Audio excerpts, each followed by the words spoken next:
अरे सरंगिया वाले का, अरे सरंगिया वाले का डेरावा, अरे सरंगिया वाले का डेरावा, बताई मेरे छोटे की नाना जी।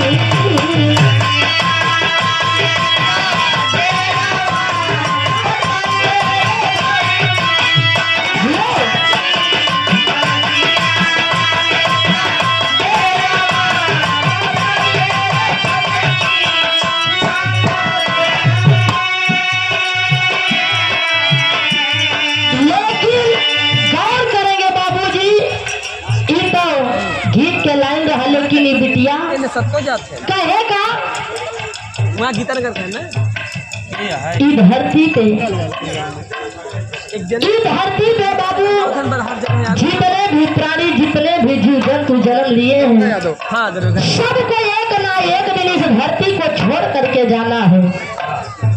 गौर करेंगे कहना है कैसे,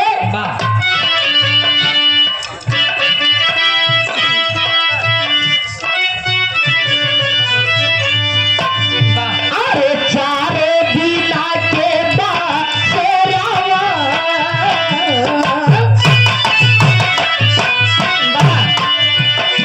अरे चारे बिना के बासेरावा, पिसारा से है सुगावा।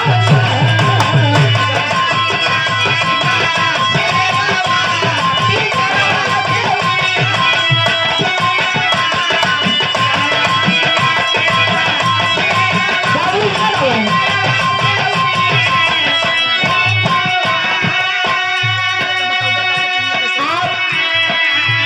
छोटी बच्ची यही 51 रुपया दे करके सम्मान की, भगवान बच्ची को सदा खुशहाल रखे, पढ़े लिखे भविष्य में अपने दादी दादा गांव समाज का नाम रोशन करे। बाबू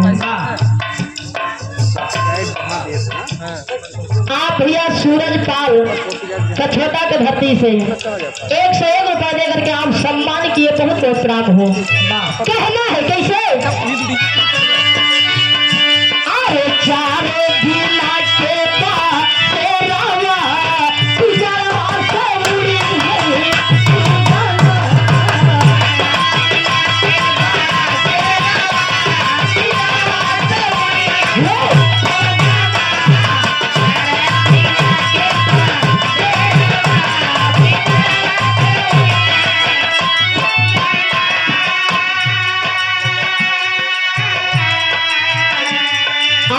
रामचंद्र पाल भैया जो दादी माँ खत्म हुई है, जिनका स्वर्गवास हुआ, उनके भतीजे साहब 101 रुपया दे करके आप सम्मान किए, बहुत बहुत प्रणाम हो। भगवान दादी माँ की आत्मा को शांति प्रदान करे। भैया कहना है, गौर करेंगे बाबू, 4 दिना के बसरवा पिजरवा से उड़ी है सुगना।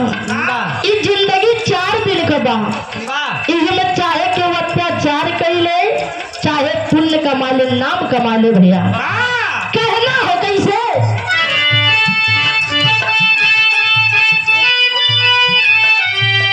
अरे रोके से ना केहू के रोकाई,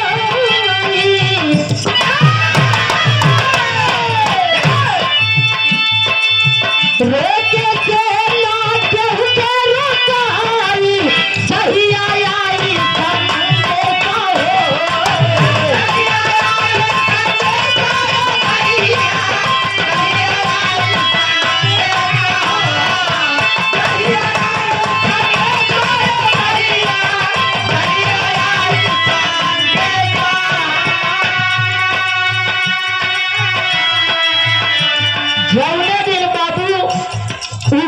आदेश आई जाई कि आज फलाने नाम के व्यक्ति का उठावे के बयानी लिया आवे के बाद ए दिली धरती पे केहू इतना बलवान इतना बलशाली नहीं बा जो अपने आप का रोक ले। बाबू जौने दिन ऊपर से आदेश आई जाई, आप चाहे जहाँ रही है चाहे जौने हाल में रही है, आपके जाए के पड़ी।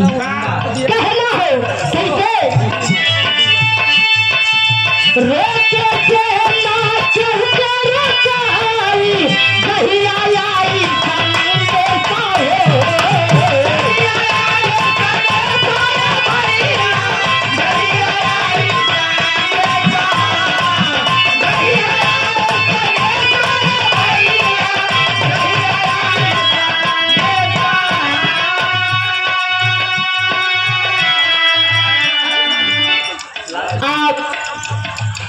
श्री लालचंद चौहान को 21 रुपए दे करके आप सम्मान किए। कई बार आप दादाजी का सम्मान आशीर्वाद मिला हमें, आपके श्री चरणों में कोट कोट प्रणाम हो। कहना है आरे कौने डगरिया जाना है, कितना साहबा काले कहो।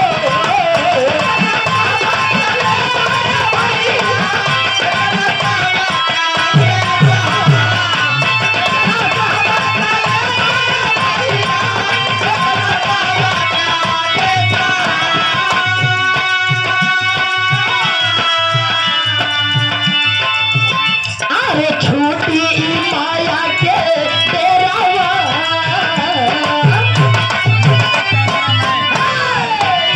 अरे छोटी माया के तेरा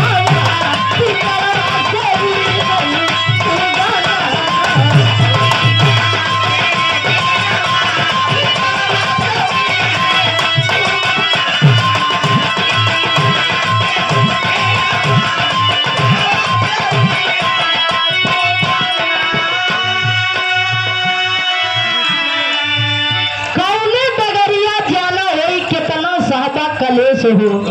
कहाँ जाए के पड़ी केहू को पता जाता नहीं बा बाबू। जे ई धरती पे जैसे कर्म करी होगा वैसे फल मिली। जे अच्छा कर्म करी ओकरे साथे अच्छा होई, जे बुरा कर्म करी ओकरे साथे बुरा होई बाबू। कहना हो गए बंद में कैसे अरे सासू के पाला फेरत फेरत हर के रजैया भूला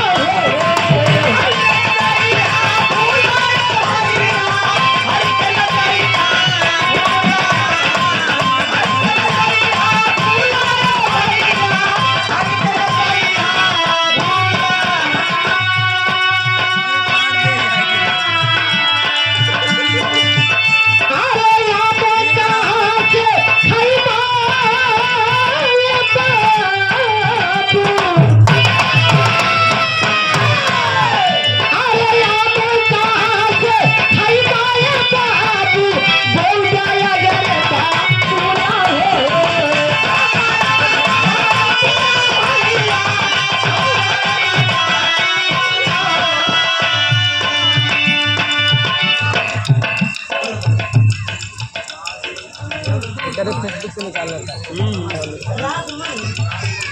आप परम सम्मानित श्रीमान आप गुरुदेव जी राजमणि हलचल गायक और कवि दोनों हैं।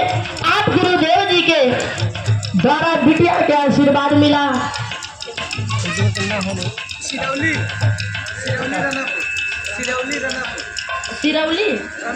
सिरौली रानापुर के धरती से आप गुरुदेव जी के श्री चरणों में कोट कोट प्रणाम आशीर्वाद दे कि हम बच्चे अपनी कला में कामयाब रहे।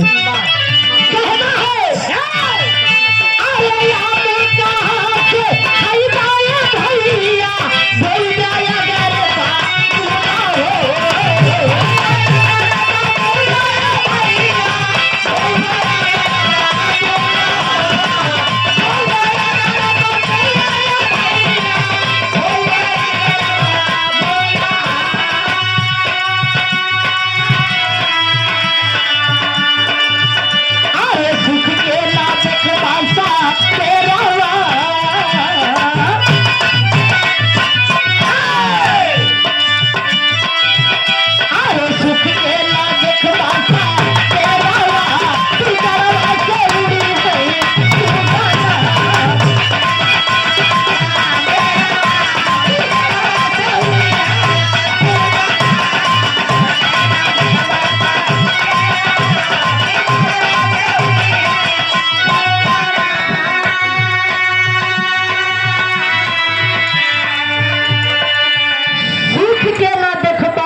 पिजड़वा से उड़ी है सुगना। ए भैया कहा जाता कि जिंदे से ज्यादा लोग मुर्दे से प्यार करते हैं। जब तक इंसान जियत जागत रहा तो ओकर कदर ना हो। जौने दिन वो दुनिया छोड़ गई उही दिन कहिए फलानवा ऐसे रहा वैसे रहा। आज फलाने होते तो हमारी काम कितना जने यहाँ भैया जब तक दादी दादा सास ससुर जियत रही हैं तब तक उनकर कदर ना करी है। जौने दिन दादी दादा ये धरती के छोड़ के चला गई है, चाहे एक लोटा पानी के बिना तरसा हो, लेकिन जौने दिन धरती के छोड़ के चला गई है वो दिन कही है कि दादा यह खात रहे, दादी सुरतियों खात रही, करके टोकी में गठिया ही दिया। तब लोग के याद आवत है भैया। इसी से कहा जाता है कि जब तक हम आप जीवित हैं, इस धरती पर जिंदा है, तब तक एक दूसरे की कदर कर लिया जाए। आखिरी और अंतिम लाइन में कहना है कैसे, आप बाबूजी राजपति पाल लालीपुर के धरती से 101 रुपए देकर के आप सम्मान किए बाबूजी, आपके श्री चरणों में कोटि कोटि प्रणाम हो। आइए।